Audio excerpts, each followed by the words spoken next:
नमस्कार साथियों, एक बार फिर आप सभी का स्वागत है एड्यूटेनमेंट शो पर, जहां आज हम एक बार फिर लेकर आए हैं शिक्षा जगत के प्रमुख समाचार। आज तारीख है 13 सितंबर 2020, दिन है रविवार। तो आज की जो हमारी हेडलाइंस हैं उस पर एक बार नज़र डाल लेते हैं। देखिए, 5 वर्ष की संविदा से शुरू हो सकती है सरकारी नौकरी। और समूह का खा और गा की जो भर्तियों में बड़ा बदलाव करने की तैयारी में शासन।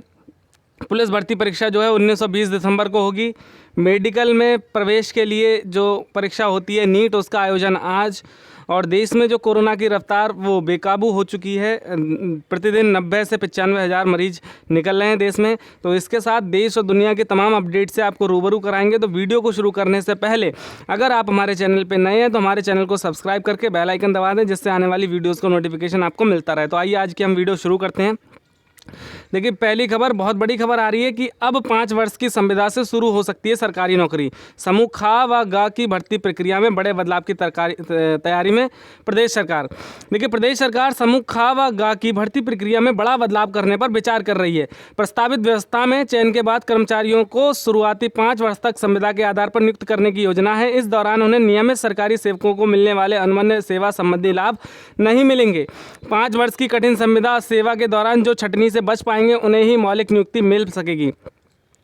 शासन का कार्मिक विभाग इस प्रस्ताव को कैबिनेट के समक्ष विचार के लिए लाने की तैयारी कर रहा है। इस प्रस्ताव पर विभागों से राय मशवरा शुरू कर दिया गया है। वर्तमान में सरकार अलग अलग भर्ती प्रक्रिया से चयन के बाद संबंधित संवर्ग को सेवा नियमावली के अनुसार 1 या 2 वर्ष के प्रोबेशन पर नियुक्ति देती है। इस दौरान कर्मियों को नियमित कर्मी की तरह वेतन व अन्य लाभ दिए जाते हैं। वे वरिष्ठ अफसरों की निगरानी में कार्य करते हैं। नियमित होने पर वे नियमानुसार अपनी जिम्मेदारी का निर्वहन करते हैं। पर प्रस्तावित 5 वर्ष की संविदा भर्ती और इसके बाद मौलिक नियुक्ति की कार्रवाई से समूह खा व गा की पूरी भर्ती प्रक्रिया ही बदल जाएगी। नई व्यवस्था में तय फार्मूले पर इनकी छमाही मूल्यांकन होगा और इसमें 60% से कम अंक पाने वाले सेवा से बाहर होते रहेंगे। देखिए, निश्चित रूप से ये बहुत बड़ा बदलाव होगा। अगर ये इस पे शासन की मोहर लग जाती है तो ऐसे सभी कर्मी जो कार्य में अपनी शिथिलता बरतते हैं और पूरे मनोयोग के साथ कार्य नहीं करते, तो निश्चित रूप से उन पे जो है खतरे की तलवार लटकती हुई नज़र आ रही है। और ऐसे में जो है प्रतिवर्ष जो है जो भी अभ्यर्थी नए भर्ती होंगे उनको 5 साल के लिए प्रोबेशन पीरियड पे रखा जाएगा। उसके बाद उनकी परीक्षा कराई जाएगी। अगर 60% से कम अंक आएंगे तो उनको जो है नियुक्त नहीं किया जाएगा, उनकी नियुक्ति जो है रद्द कर दी जाएगी। ऐसा जो है एक प्रस्ताव लाने पर विचार कर रहा है शासन। तो निश्चित रूप से कहीं ना कहीं ये जो है खतरे की घंटी है उन लोगों के लिए जो काम कर रहे हैं और जो आने वाले समय में काम करेंगे। तो निश्चित रूप से इससे जो है स्वैच्छिक सेवानिवृत्ति को जो है बल दिया जाएगा कि जो जिनकी उम्र हो चुकी है और जिनके काम की जो धार है वो कम हो चुकी है, तो उनको सेवानिवृत्ति दी जाएगी। इसको देखते हुए जो है सरकार इस प्रस्ताव को लाने पर विचार कर रही है। इससे जो है पीसीएस, पीपीएस व पीसीएसजे बाहर रहेंगे।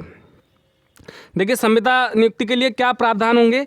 यूपी सरकारी सेवक अनुशासन एवं अपील नियमावली 1999 लागू नहीं होगी। शासकीय कार्य से यात्रा पर भेजे जाने पर ही यात्रा व अन्य भत्ते दिए जाएंगे।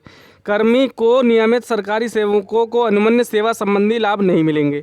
संबंधित पद की अर्हताओं व आरक्षण आदि से संबंधित प्रमाण पत्र आदि फर्जी पाए जाने पर सेवा समाप्त कर दी जाएगी।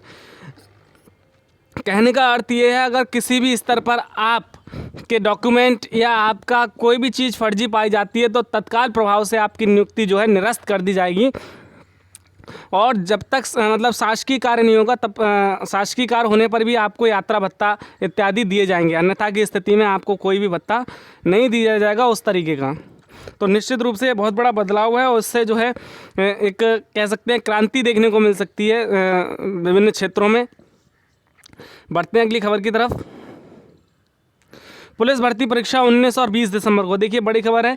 उत्तर प्रदेश पुलिस भर्ती एवं प्रोन्नति बोर्ड द्वारा जेल वार्डन, घुड़सवार, पुलिस आरक्षी व अग्निशमन विभाग में फायरमैन के 5085 पदों पर भर्ती के लिए लिखित परीक्षा का आयोजन 19 व 20 दिसंबर 2020 को किया जाएगा। पुरुष जेल वार्डर के 3012 व महिला जेल वार्डर के 626, घुड़सवार पुलिस में सिपाही की 102 व अग्निशमन विभाग में फायरमैन के 2065 पदों पर भर्ती होगी। बोर्ड ने कहा कि परीक्षार्थी अपडेट के लिए आधिकारिक वेबसाइट uppbgb.gov.in चेक करते रहें। लिखित परीक्षा 300 अंकों की होगी, जिसमें बहुकल भी प्रश्न आएंगे, नेगेटिव मार्किंग होगी। तो जो भी अभ्यर्थी इस परीक्षा में प्रतिभाग फॉर्म डाले हैं, प्रतिभाग कर रहे हैं, उन सभी के लिए बहुत बहुत शुभकामनाएं, ऑल द बेस्ट। और अपनी तैयारी में अभी से जुट जाएं। देखिए, बहुत सारी परीक्षाएं हैं जो कतार में हैं और उनकी तिथियां भी घोषित होने लग गई हैं। तो निश्चित रूप से जो है अभ्यर्थी अपनी पूरी तैयारी में पूरी शिद्दत के साथ जुट जाएं, क्योंकि बहुत जल्दी जो है इन परीक्षाओं का कार्यक्रम जो है घोषित कर दिया जाएगा और सब परीक्षाएं जो है एक के बाद एक होती चली जाएंगी। तो इसलिए आपको संभलने का मौका नहीं मिलेगा। तो अपनी तैयारी में अभी से जुट जाएं, चाहे वो आपकी टेट परीक्षा हो, सुपर टेट परीक्षा हो, चाहे किसी भी विभाग की कोई सी परीक्षा हो, उन सब की तिथियाँ अब घोषित होने लगी हैं जो काफ़ी लंबे समय से लटकी हुई थी। तो ऐसे में अभ्यर्थियों को जो है अपनी तैयारी में जुट जाना चाहिए और किसी भी प्रकार की शिथिलता ना बरतें। देखिए, छात्रवृत्ति व शुल्क प्रतिपूर्ति में कटौती कर सकती है सरकार।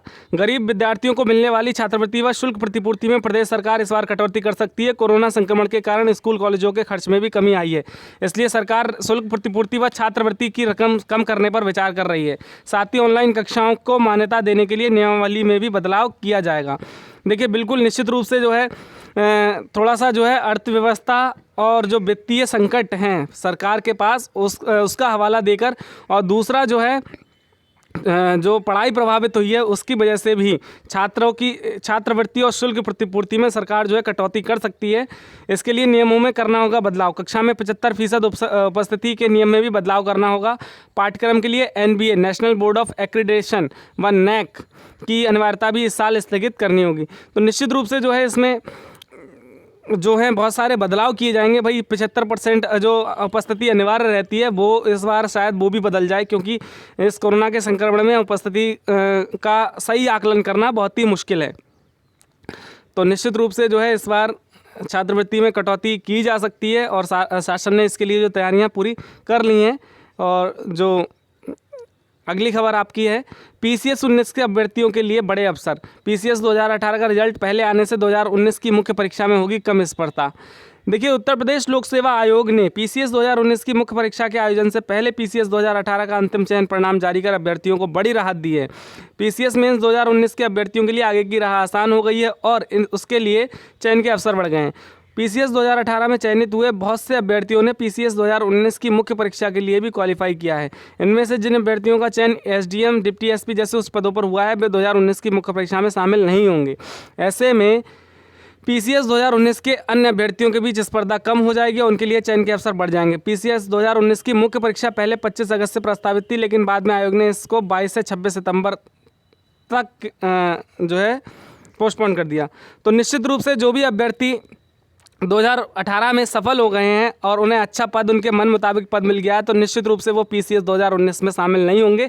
और ऐसे में जो अभ्यर्थी PCS 2019 में शामिल हो रहे हैं उनके लिए जो है ज़्यादा अवसर और ज़्यादा मौके, ज़्यादा संभावनाएं बढ़ जाएंगी।